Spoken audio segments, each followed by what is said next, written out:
From New York, this is Democracy Now!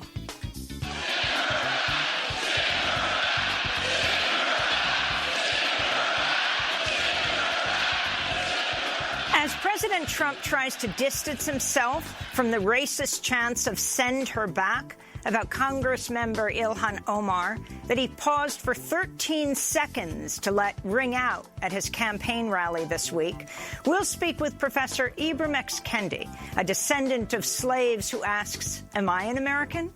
Then, as the British government says it's identified the person who leaked cables, forcing out the British ambassador for calling Trump inept, we look at the real-life political thriller of a British intelligence specialist who risked everything to blow the whistle on U.S. dirty tricks at the United Nations in the lead-up to the Iraq invasion of 2003.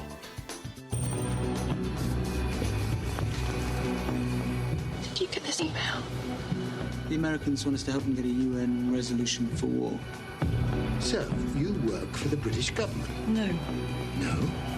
This proposed war is historically unpopular. I work for the British people.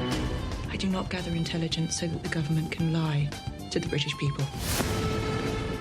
Catherine Gunn worked for British intelligence when she opened a top-secret NSA memo that revealed the U.S. was spying on UN Security Council members in order to pressure them into supporting the Iraq invasion. She leaked the memo to the press, which began a chain of events that opened the door to putting the entire Iraq invasion on trial.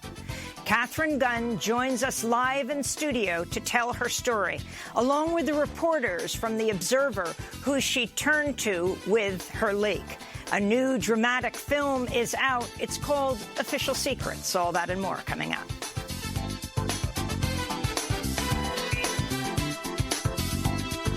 Welcome to Democracy Now!, democracynow.org, The War and Peace Report. I'm Amy Goodman. In Washington, D.C., Capitol Police arrested 70 Catholic nuns and clergy Thursday as they held a nonviolent sit-in protest inside the Russell Senate office building against the Trump administration's inhumane treatment of immigrants and asylum seekers. More than a dozen protesters stood in a circle holding the photographs of migrant children who've died in U.S. custody, reciting their names. The latest protest came as immigrant communities across the country have prepared for reported ICE raids that were scheduled to begin last weekend, but have largely not materialized. Meanwhile, a group of Indian asylum seekers in El Paso, Texas, have launched a hunger strike from inside an ICE immigration jail, demanding they be released while they appeal their deportation orders. One of the men told the Texas Monthly, "If I go back to India, I'll be tortured and killed. I can die here." It's the second time this year that Indian men have led hunger strikes at the El Paso Processing Center.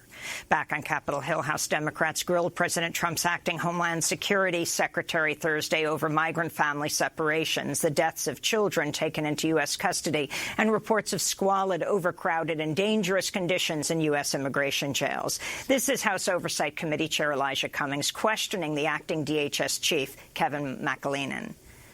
You feel like you're doing a great job, right? Is that what you're saying? We're doing our level best in a very challenging. What does that mean? What does that mean when a child is sitting in their own feces, can't take a shower? Come on, man. What's that about? None of us would have our children in that position. They are human beings. Also at Thursday's House Oversight hearing, Congressmember Alexandria Ocasio-Cortez confronted Kevin McAleenan over hateful messages shared by thousands of current and former Border Patrol agents on a private Facebook group. The group's online discussions, exposed by ProPublica earlier this month, are full of homophobic, anti-immigrant, and misogynistic content about migrants and asylum seekers, as well as racist attacks on Texas Congressmember Veronica Escobar and on Ocasio-Cortez, who's depicted in a photoshopped image being sexually assaulted by President Trump. This is Congressmember Ocasio-Cortez questioning McAleenan. Did you see the posts mocking migrant children's deaths? I did. Did you see the post planning physical harm to myself and Congresswoman Escobar? Yes, and I directed an investigation within minutes of reading the article. Did you see the images of officers circulating photoshopped images of my violent rape? Yes, I did.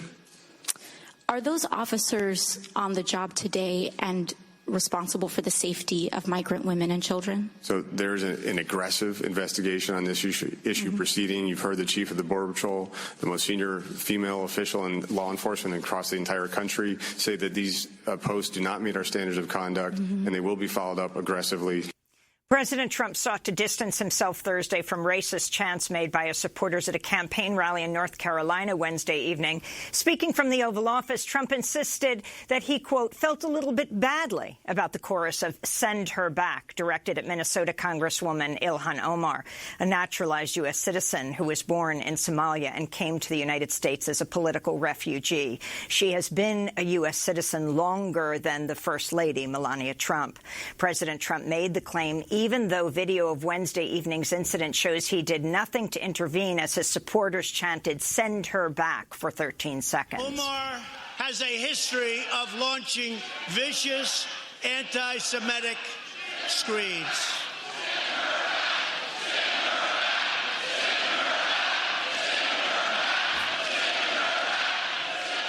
President Trump waited a full 13 seconds before continuing his verbal attack on Congressmember Omar. This came just 3 days after he attacked Omar and 3 other progressive Democratic congresswomen of color on Twitter, writing, "Why don't they go back and help fix the totally broken and crime-infested places from which they came?" Speaking from Capitol Hill Thursday, Congressmember Omar accused Trump of, quote, spewing his fascist ideology on stage.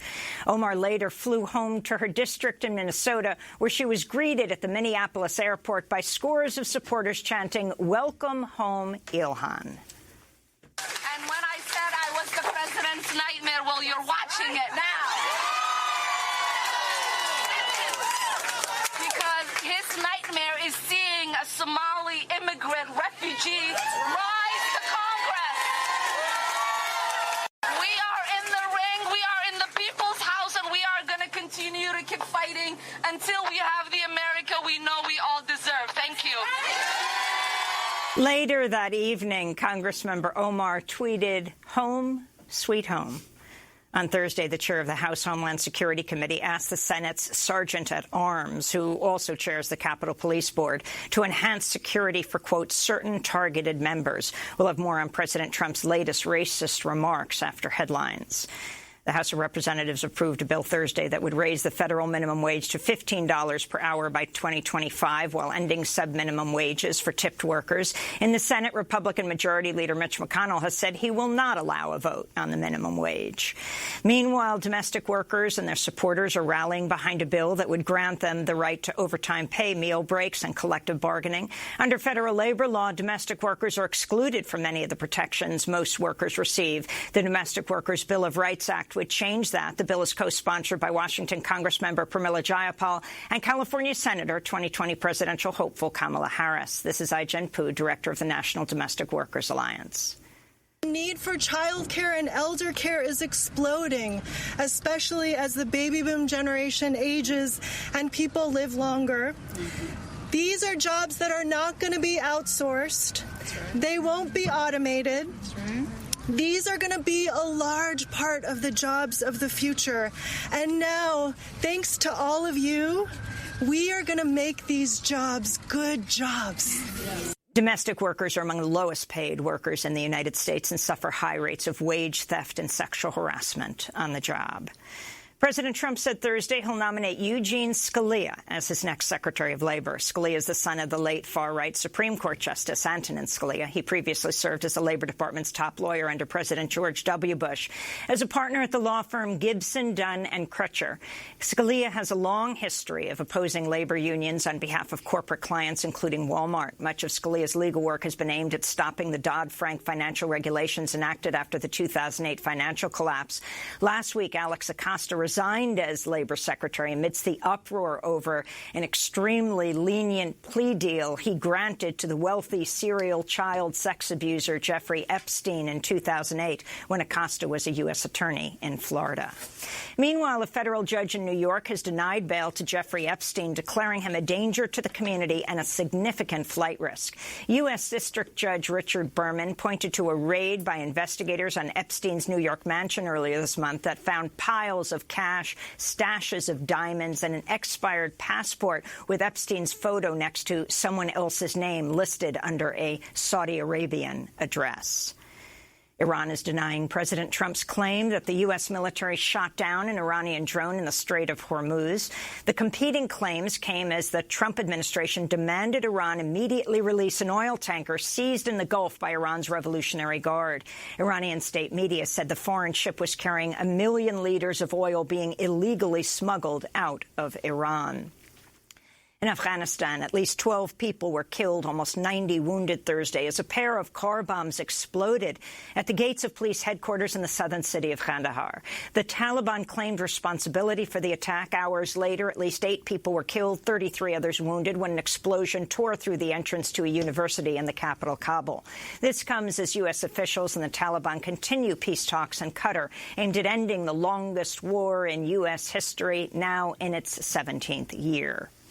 In Kyoto, Japan, 33 people were killed Thursday after a man burst into an animation studio, doused the 3-story building with a flammable liquid, and set it on fire.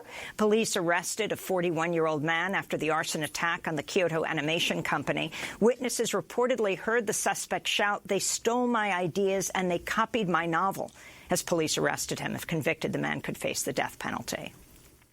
Back in the United States, the National Weather Service has declared an excessive heat warning for vast swaths of the Midwest and East Coast, with warnings that high humidity and triple-digit temperatures could combine to bring heat-related illnesses and deaths. In Washington, D.C., the heat index could reach 115 degrees Fahrenheit this weekend, when some 290 million Americans are likely to experience temperatures above 90 degrees. This comes as the National Oceanic and Atmospheric Administration reported that worldwide surface temperatures last month were the highest ever recorded for the month of June, a finding consistent with global heating caused by human activity. The Environmental Protection Agency announced Thursday it will not ban the widely used pesticide chlorpyrifos, even though the agency's own research shows it can cause brain damage in children. The Obama administration said it would ban the use of the toxic chemical in 2015, but the rule never took effect and was suspended in 2017 by then EPA head Scott Pruitt. This comes as the Trump administration is preparing to roll back government regulations on nuclear power plants, with staffers at the Nuclear Regulatory Commission recommending allowing the nuclear industry to carry out more self-inspections while slashing the size and scope of radiation protection and emergency preparedness inspections at nuclear plants. And those are some of the headlines. This is Democracy Now!, democracynow.org, The War and Peace Report. I'm Amy Goodman. On Thursday, President Trump attempted to distance himself from the racist chant, "Send her back," about Minnesota Congresswoman Ilhan Omar that ran out through his campaign rally Wednesday night in Greenville, North Carolina. In fact, he did nothing to intervene as the chant rang out, pausing a full 13 seconds in response to his own verbal attack on the Congresswoman. Omar blamed the United States for the crisis in Venezuela. I mean, think of that one. And she looks down with contempt on the hard-working Americans, saying that ignorance is pervasive in many parts of this country.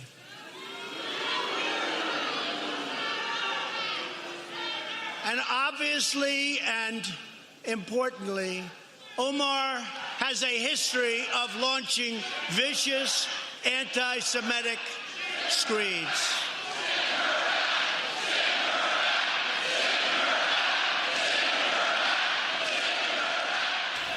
Trump paused for a full 13 seconds for "Send her back" to ring out through the rally. Trump's remarks came one day after the House of Representatives voted to condemn his racist tweet, telling 4 progressive congresswomen of color, freshman representatives Alexandria Ocasio-Cortez, Ayanna Pressley, Rashida Tlaib, and Ilhan Omar, to go back to the crime-infested places from which they came.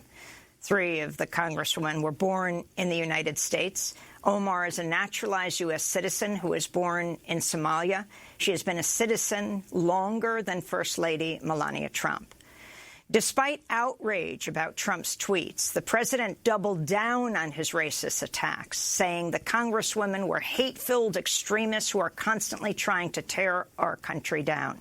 Speaking to reporters in the Oval Office Thursday, Trump attempted to distance himself from his supporters' chants. When your supporters last night were chanting, send her back, why didn't you stop them? Why didn't you ask them to stop saying that? Well, number one, I think I did. I started speaking very quickly. It really was a loud, I disagree with it, by the way, but it was quite a chant. And I felt a little bit badly about it, but I will say this, I did, and I started speaking very quickly, but it started up rather fast, as you probably noticed. So you'll tell your supporters never to... Well, I would say that. I was not happy with it. I disagree with it. I felt a little bit badly about it, Trump said, though again pausing 13 seconds to allow the chant to ring out. Minnesota Congressmember Ilhan Omar responded to the president's actions while speaking to reporters Thursday. I want to make sure that every single person who is in this country, who's aspiring to become part of the American fabric, understands that nothing this president says should be taken to heart. We are Americans as much as everyone else. This is our country, and we are where we belong. And I told people on my election night, in the great state of Minnesota, we don't just welcome refugees, we send them to represent us in Washington.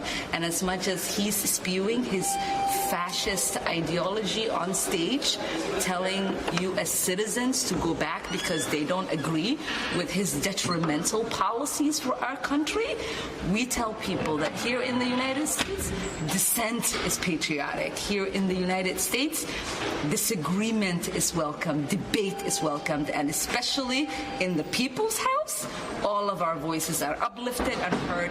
On Thursday night, Congressmember Omar arrived back in the Twin Cities in Minnesota to a crowd of supporters at the airport. Her constituents had a new chant to greet her, "Welcome home."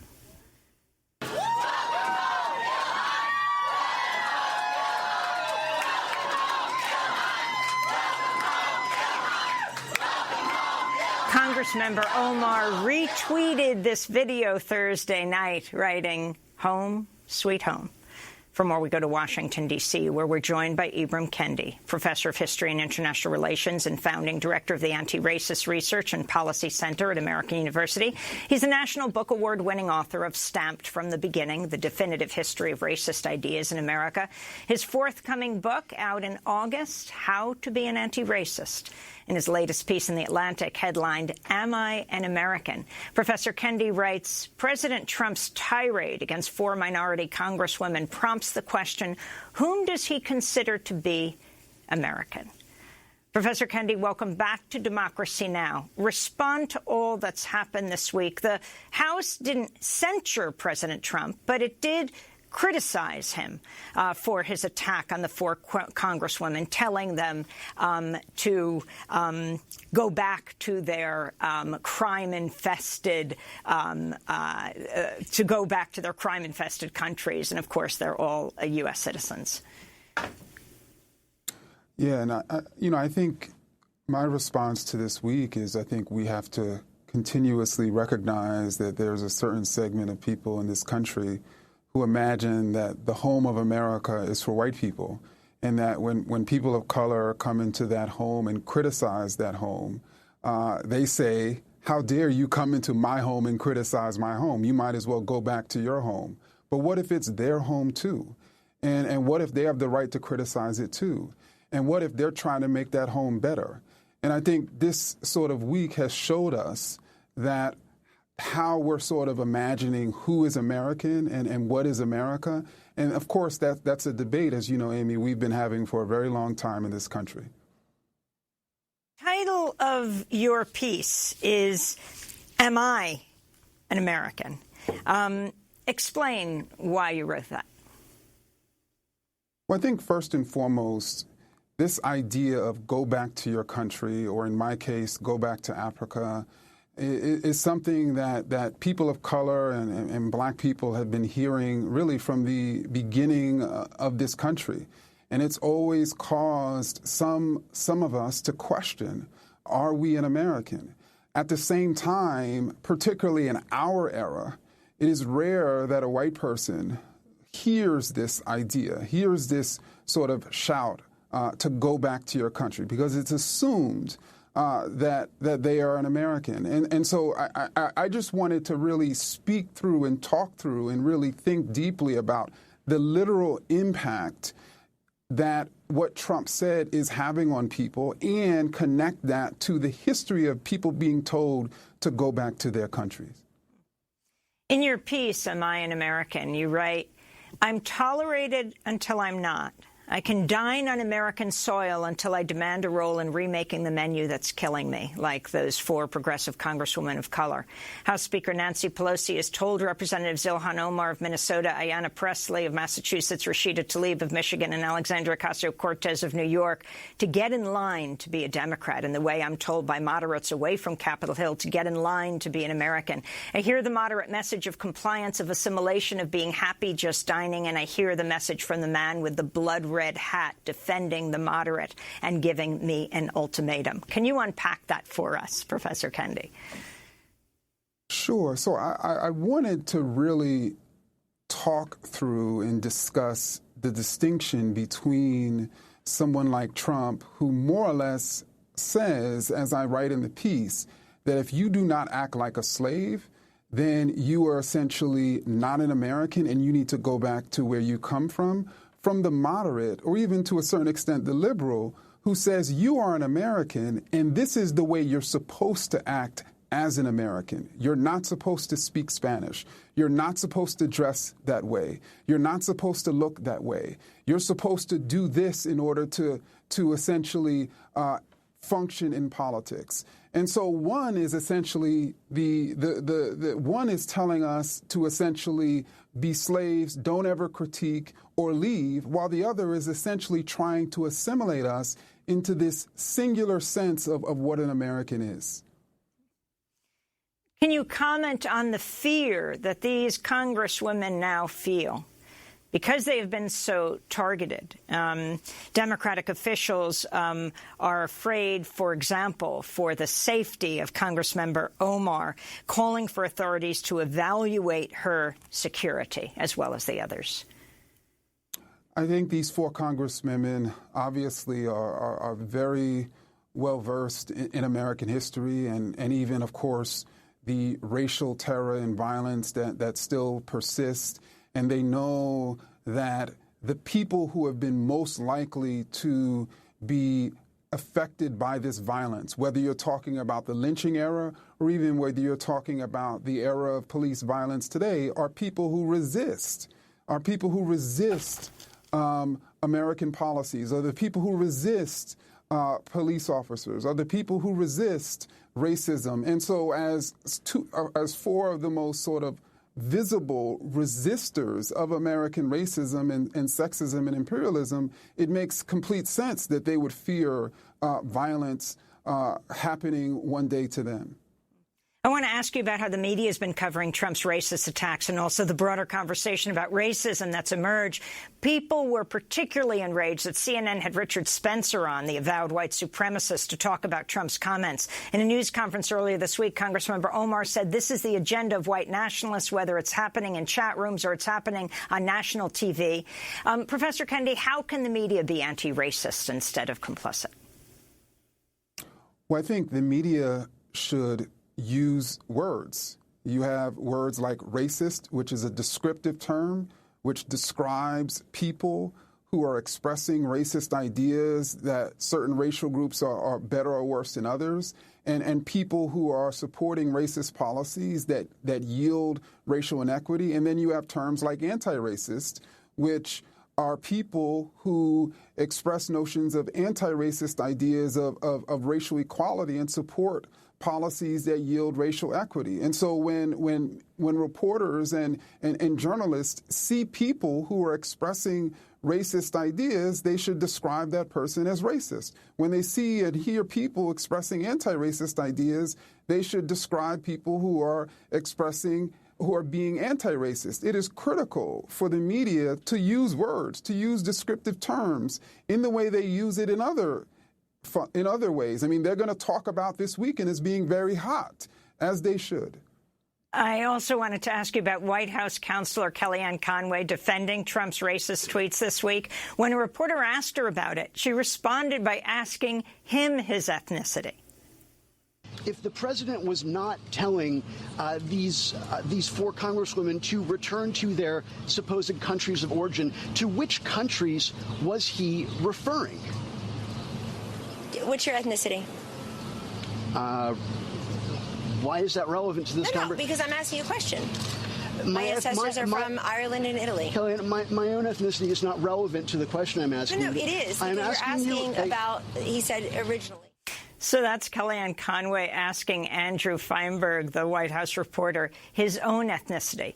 Now, Ibram Kendi, you raised an interesting point. You're sort of flipping this around to the luxury of knowing where your family did come from, something many people, enslaved Americans, did not know as they were forcibly taken from Africa and brought to this country.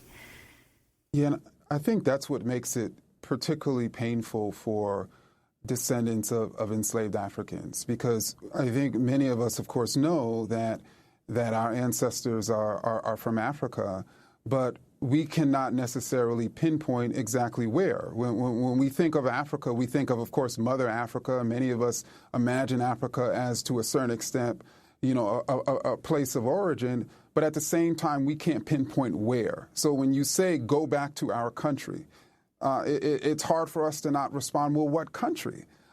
Even if we were to go back to Africa, where would we go?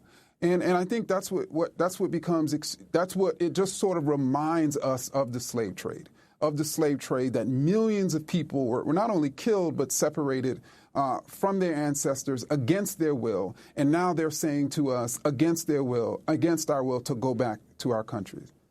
I'm going to end with Eric Swalwell. He just pulled out as a presidential contender, the Congress member from California. But he went to the House floor on Tuesday, just ahead of the House vote to condemn Trump's attacks on the four Democratic congresswomen of color. He listed a number of Trump's past racist comments. And as he did so, several Republicans interrupted him.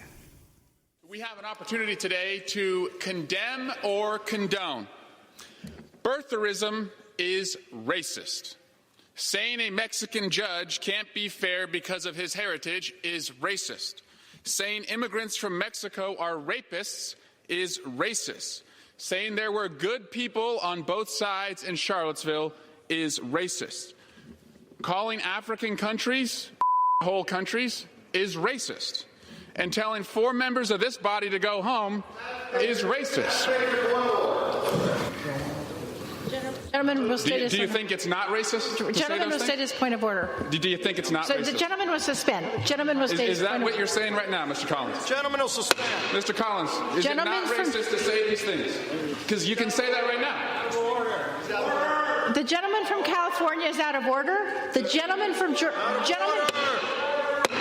Gentleman from California shall suspend. For what purpose does the gentleman from Georgia rise? I make a point of order. The gentleman's words are unparliamentary, and I request they be taken down. President Trump's words. Trump's words. Order. Very interestingly, Republicans interrupted him by citing an obscure House rule, a line contained in congressional rules that states references to racial or other discrimination on the part of the president are not in order. The original rulebook banning the use of the word racist was written by Thomas Jefferson, himself a slave owner. But any irony in that was apparently lost on the Republicans, and the resolution passed. You end your piece, Am I an American?, by writing, Professor Kendi, maybe I should have been asking who controls America instead of Am I an American? Your final thoughts.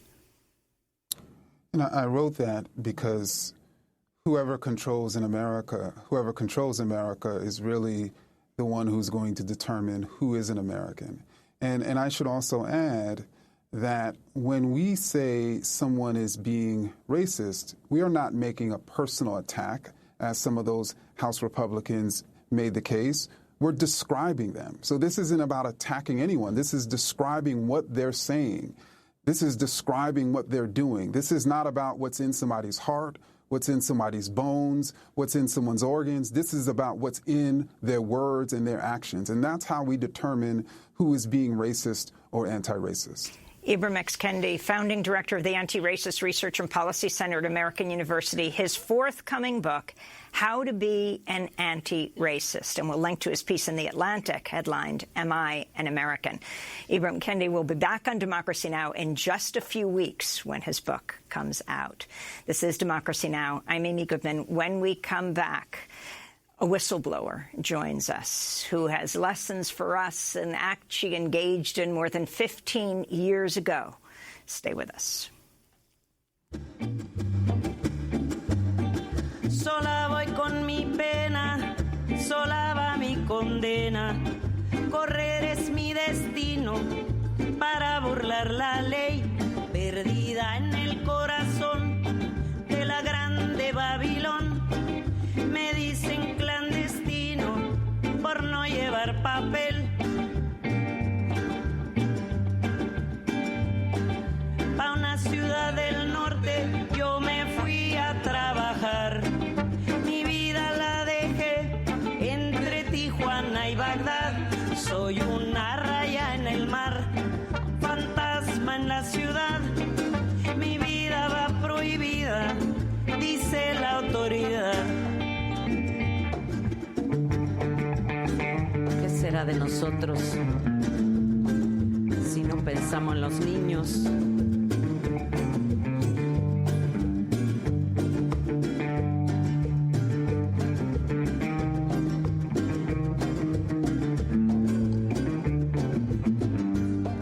Sola voy con mi pena, sola va mi condena. Correr es mi destino para burlar la ley, perdida en el corazón de la grande Babilón. Me dicen clandestina por no la quiebra ley. Clandestino by Leila Downs here in our Democracy Now! Studio. To hear her performance and the interview, go to democracynow.org. I'm Amy Goodman. As the British government says it's identified the person who leaked cables that forced out the British ambassador to the United States for calling President Trump inept, we look at the real-life political thriller of a British intelligence specialist who risked everything to blow the whistle on U.S. dirty tricks at the United Nations in the lead-up to the Iraq invasion. In 2003, Catherine Gunn was working for Britain's Government Communications Headquarters, known as GCHQ, the intelligence agency similar to the National Security Agency here, when she opened a top-secret NSA memorandum. The highly confidential memo revealed the United States was collaborating with Britain in collecting sensitive information on United Nations Security Council members in order to pressure them into supporting the Iraq invasion. Guided by her conscience, Catherine Gunn defied her government and leaked the memo to the press, setting off a chain of events that jeopardized her freedom, her safety, but also opened the door to putting the entire Iraq invasion on trial. Acclaimed Pentagon Papers whistleblower Daniel Ellsberg described Catherine Gunn's action as the most important and courageous leak I have ever seen. Dan Ellsberg said no one else, including myself, has ever done what Catherine Gunn did, tell secret truths of personal risk before an imminent war in time possibly to avert it. Well, now Catherine Gunn's story is being told in the new film Official Secrets, starring Keira Knightley. This is the trailer. Catherine Gunn.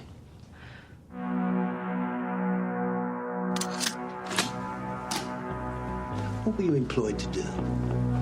I translated signals intelligence, and I reported anything of interest to my clients. You're a spy.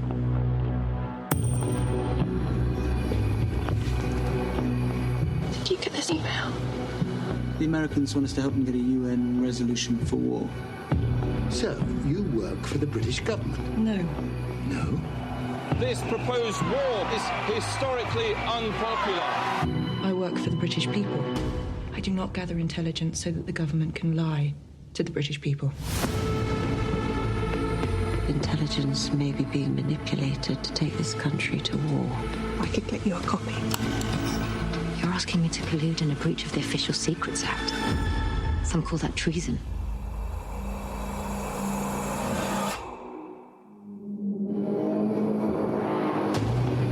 Someone has betrayed their government and their country. You might need our help. If we do not go public, we would be conceding that no one can ever tell the people when their government is lying. Your marriage will be interrogated. My husband had absolutely nothing to do with this. He's a Muslim. I'm sorry?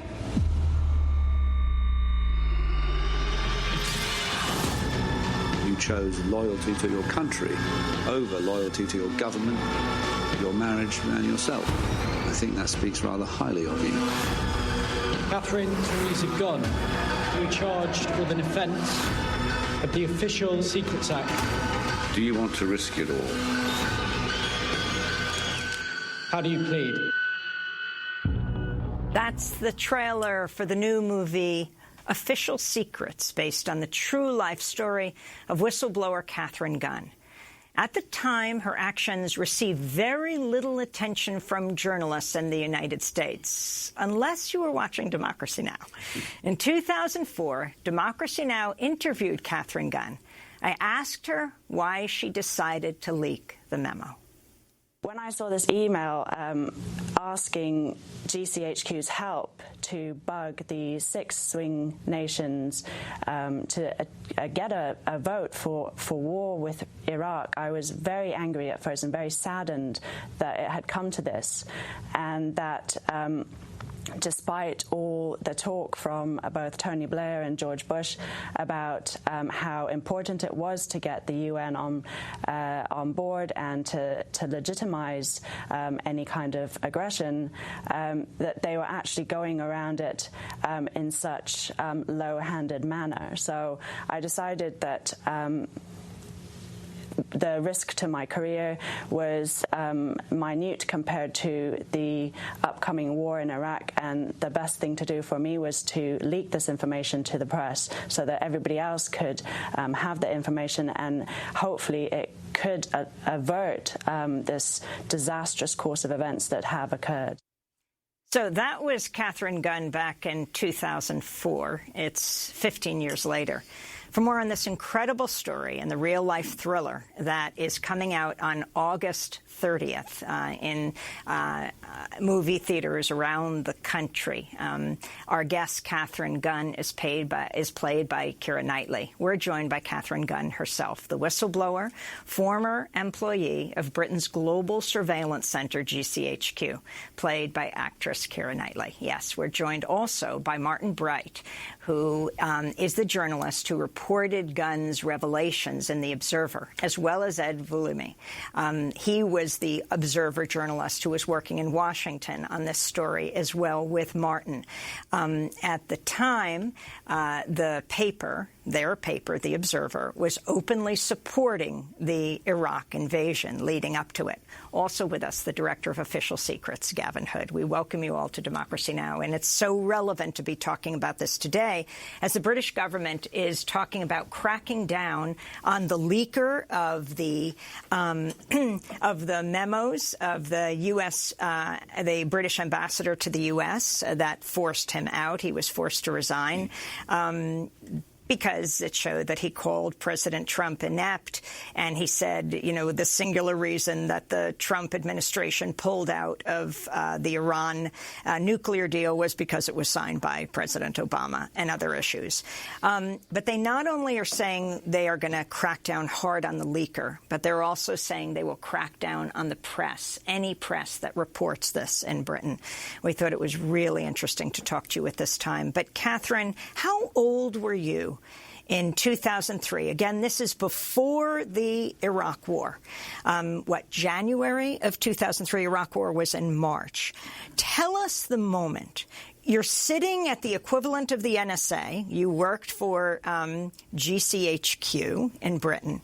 And you were, what, a Chinese translator? Yeah, Mandarin Chinese. So you had nothing to do with what was going on covering stuff in Iraq or working on that issue? No. But what did you see in your email? Well, it was a memo from a chap called Frank Koza, who worked at the NSA. And yeah, it was just a request from the NSA for GCHQ to assist them in bugging the domestic and office communications of the 6 UN Security Council delegates. Wait a second. In bugging, in spying on, in eavesdropping, wiretapping, right. whatever. Yeah. And who were these 6 countries? Well, you're putting me on the spot now. Gavin worked on the screenplay Angola, and is the director. Yes, Angola, Cameroon, Bulgaria, Chile, Pakistan, and Mexico. Yeah, and those so were bugging these 6 countries. Who were the non-permanent members on the UN Security Council at the time. And the idea was they would figure out which way they were going to vote so that they could sway them. Well, no, more than that. The idea was to gather information that they could use to bribe them or, threaten them into voting yes for the resolution. So, yes, tremendous amount of pressure coming down on these countries, because if Blair and Bush had been able to get that UN resolution for an invasion, the weapons of mass destruction issue would have been, almost pretty much irrelevant, because there's 2 legal ways to go to war. It's you either go to war based on a UN resolution, we're all going together, or you've got to prove, a genuine threat to it's a self-defense argument. So... Catherine, you read this memo. You're working on translating Mandarin, but you see this memo that went out to everyone in your area. And what did you think? Well, I was just appalled. I mean, my first reaction was shock and anger. And I felt it was explosive information. I thought it was something that people needed to know about, because it was basically exposing what was going on behind the scenes. And the fact that, all the flowery words that they use in front of the cameras about, doing everything diplomatically was a sham. Tony Blair was the Prime Minister of Britain at the time. Right. And so what did you do? Well, I didn't do anything immediately, but I went home. It was a Friday when I saw the email. And I went home and thought about it over the weekend. And then on Monday morning, I went back into my workplace and I just... I made a copy of it and I printed it out and folded it up into my handbag and put it for the end of the day to take it out of the office. You took it out? Yeah, and what did you do with it? And then I mailed it to a contact who then passed it on to a journalist who then passed it on to Martin Bright. Which takes us to Mr. Martin Bright. But we're going to go to a break and then we're going to come back to this discussion. And guys, you do not want to miss this story and what would then take place. We're talking about official secrets. Yes, it's a new Hollywood movie that's coming out, but it is the real life story of Catherine Gunn. How old were you at the time? I was 27. 27 years old, working for for British intelligence, and she sees this memo that says that the evidence for going to war would not be based on intelligence of whether there were WMD, but on trying to get something on the UN Security Council members, personal or whatever, to get them to vote for the invasion, to back President George W. Bush. This is Democracy Now!, back in 30 seconds.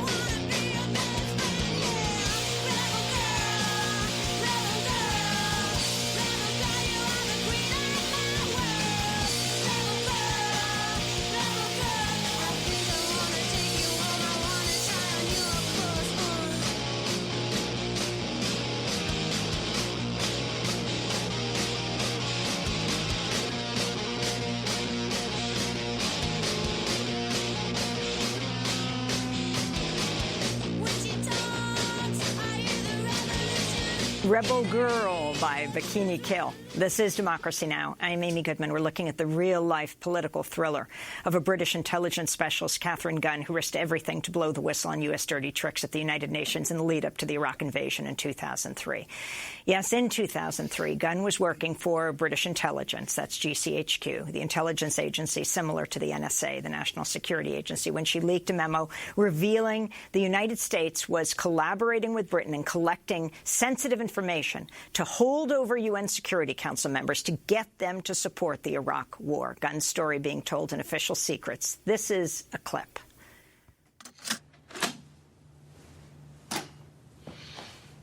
Your supervisor speaks highly of your integrity. She says this breach was a foolish one-off. Was it? Do you mean if I leaked anything else? No. Do you intend to? No. I've always been very proud to work at GCHQ. Until now? Yes, until now. What were you employed to do? I can't be specific. Be general, then. I translated signals intelligence, and I reported anything I thought might be of interest to my clients. Your clients? The Foreign Office.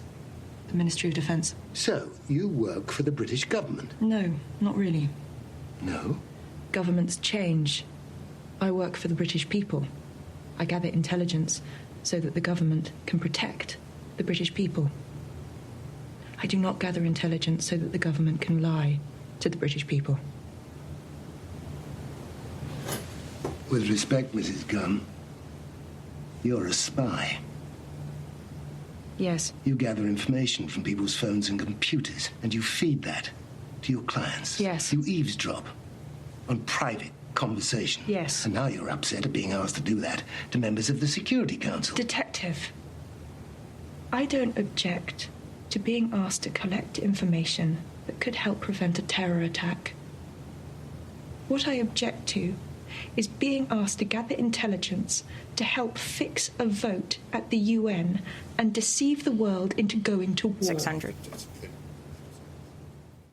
That was a clip from Official Secrets. The film is coming out August 30th in theaters around the country. That's Keira Knightley playing Catherine Gunn, who's in our studio now, the whistleblower, former British spy, worked for British intelligence, explaining why she leaked this memo, which would get to the press, which would get to the Observer, which brings us to our next two guests, Martin Bright and as well as Ed Valamy.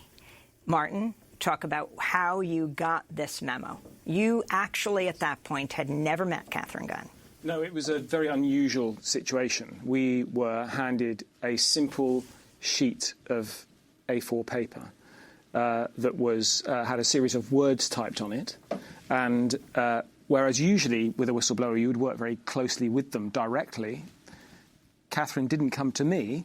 She'd passed the memo to one of her contacts. That contact had connections with the anti-war movement. Someone within the anti-war movement, who was a former journalist, took the memo initially to another newspaper, and then finally it came to me.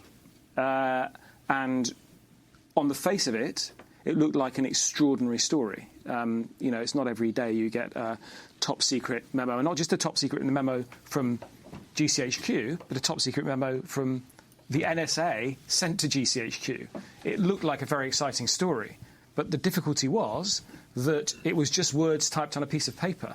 We had no idea where it had come from, and that's really where the story started for Ed and myself on the Observer process of verification. So you go to your top editors and you say, I've got this piece of paper. In fact, Catherine had ripped off the top. Is that right? The top had been ripped off of the memo, and also all the header information that you would usually have was not there. So when I met Yvonne Ridley, who was the former journalist who handed me the document, it was immensely infuriating. And I said, so what is this? I mean, what are you doing here? It's of no use to me at all. And she turned the piece of paper over, and on the back someone had written the header information. So we at least had... So it was sort of chicken lead. Scratch on the back. That was Catherine... It wasn't me, actually. It wasn't.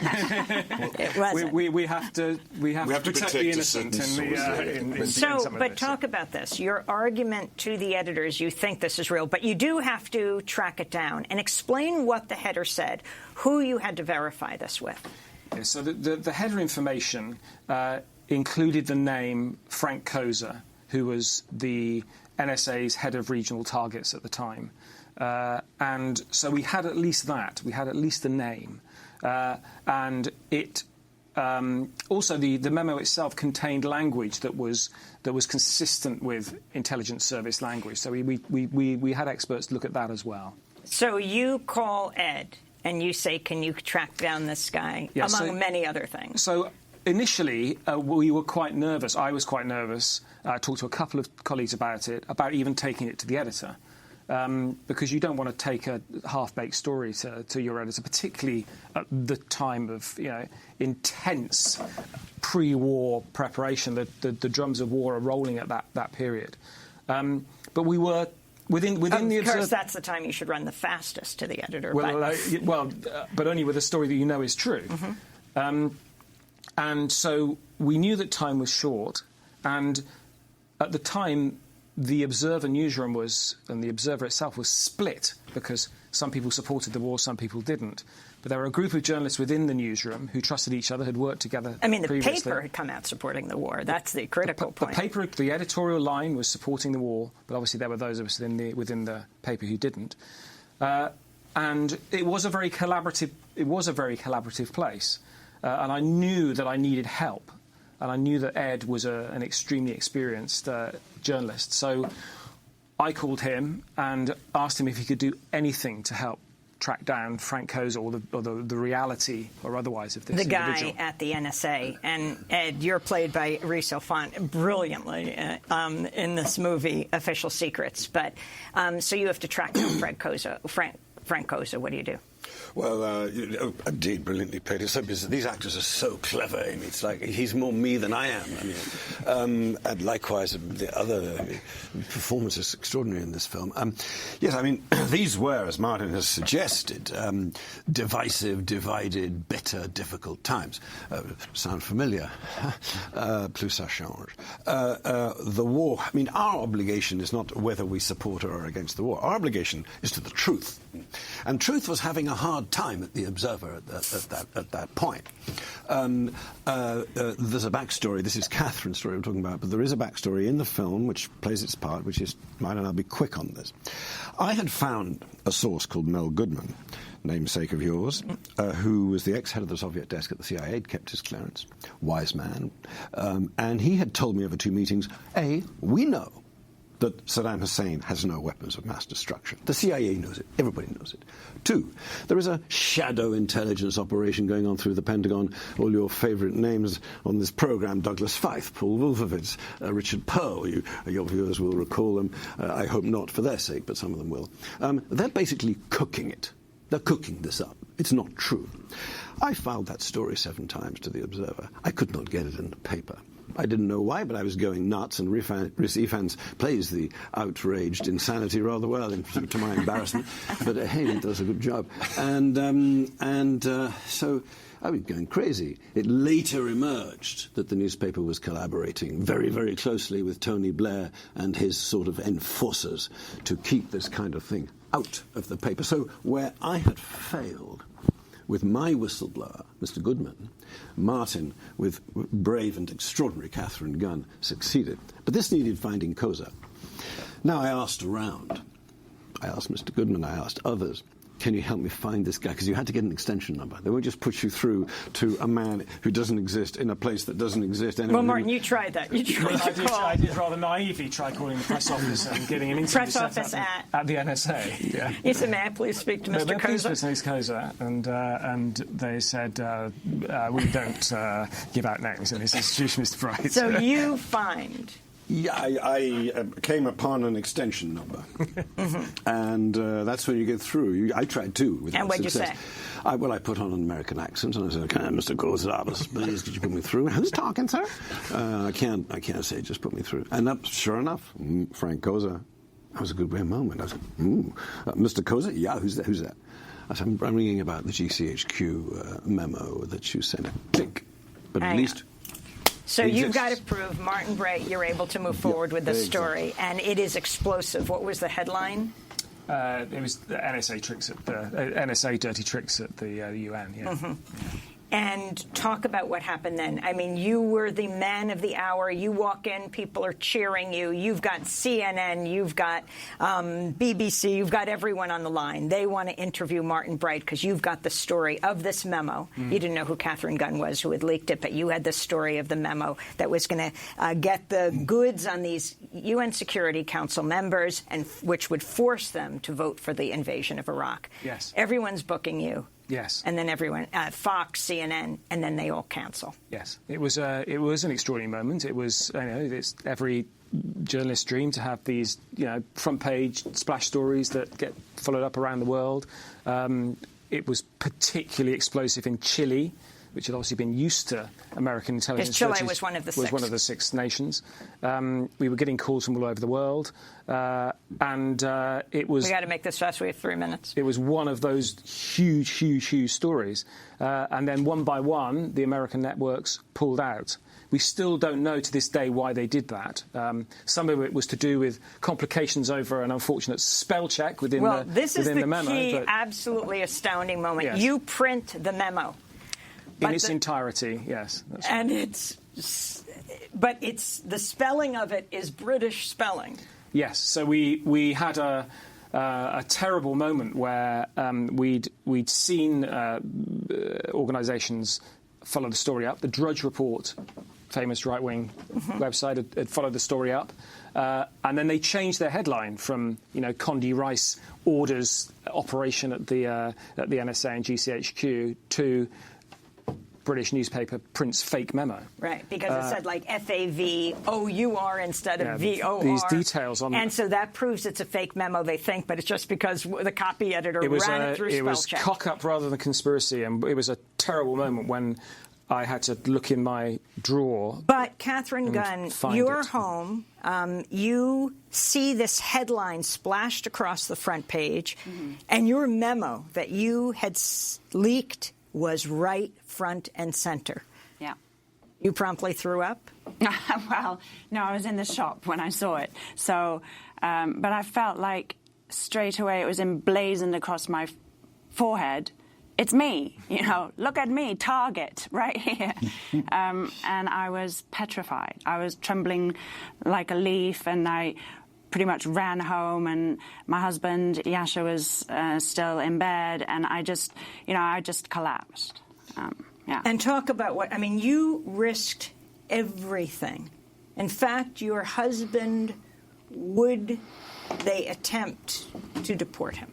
Well, it's just serendipitous, fortuitous, whatever it is, but his asylum case was coming to an end at the same time that my case began. So as soon as I was, we'll get to this, I suppose, but I was we only have arrested. 30 seconds. I was arrested, and the whole process, I think, was just a parallel process that didn't happen. Well, what's astounding is GCHQ leads an investigation, they question you, but then you turn yourself in. And tell the final results of what happened. When you go to court, you face years in prison. And what happened? Well, they dropped the charges against me. But this was how long after you were picked up? It was a full 9 to 10 months after the event. And the U.S. went to war with Iraq. Yeah. This is a remarkable story. We're going to do part 2, and we're going to post it online at democracynow.org to talk about the courage Catherine Gunn had in revealing this information, and then what this means for whistleblowers today and for U.S.-British policy today. That does it for our show. Catherine Gunn, Martin Bright, Ed Bellamy, and Gavin Hill. I'm Amy Goodman. Gavin Hood. Thanks so much for joining us.